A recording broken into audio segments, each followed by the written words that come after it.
Hey guys, magandang umaga. Siservisan naman natin ngayon ay Avanza, Toyota Avanza. Ang problema is hindi daw mag-start. May time na nag-i-start, merong time na hindi. Tara, samahan nyo kami ni driver mechanic.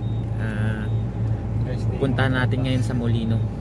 Rest day nung dalawa, ni Boy Goma at ni Boy Acero. Okay, bye bye. Kasama natin hindi nawala yun sa battery.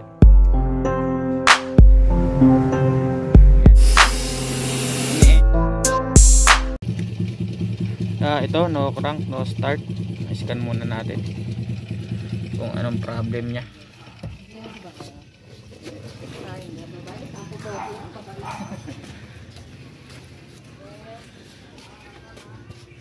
Yan, check muna natin. Lumabas pre sa ano? Wala pa, in-scan pa pre. Yan si driver mechanic natin. Ready for troubleshooting na tayo ngayon.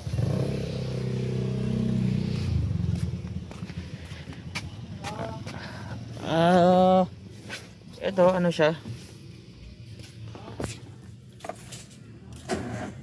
Mahina ang battery. Sabihin hindi nag-charge. Top yan sa atin. Manual diagnosing Ano itatapon na? Then Toyota.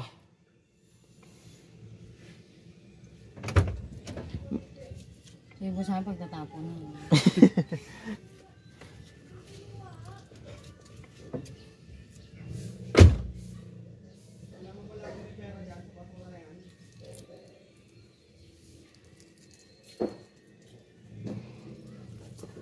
Searching. First gen din pre.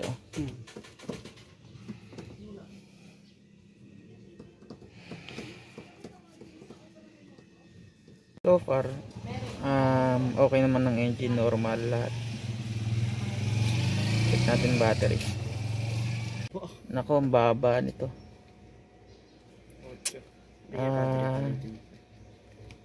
Ma'am, kapapalit nyo lang ng battery?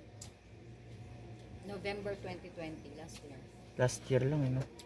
Dinala ko Sabi, dito yung binilan ko. ibig sabihin wala pa isang taon. Sabi niya, ay, talaga. Pwede i-jumpstart mo. Okay guys, na-jumpstart na natin ng battery. So far naman okay naman yung charging system niya kasi 14 volts. Hintay lang natin mag-charge yung battery. And then, pag hindi nag-start at after mga 15 minutes, pag pinatay natin at start ulit natin, faulty battery tayo. Pero kung nag-start naman, then okay. Possible parasitic drain. Pag sinabi natin parasitic drain, yung mga accessories and other parts ang may kinalaman para mag-discharge yung battery.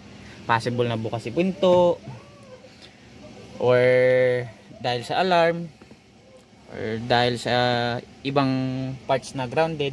Ayun yung parasitic drain na tinatawag. Obserbahan natin, paandarin muna natin 15 minutes. Yan, okay guys, papatayin ko. Kung hindi siya ulit mag-start, ibig sabihin problema ang battery.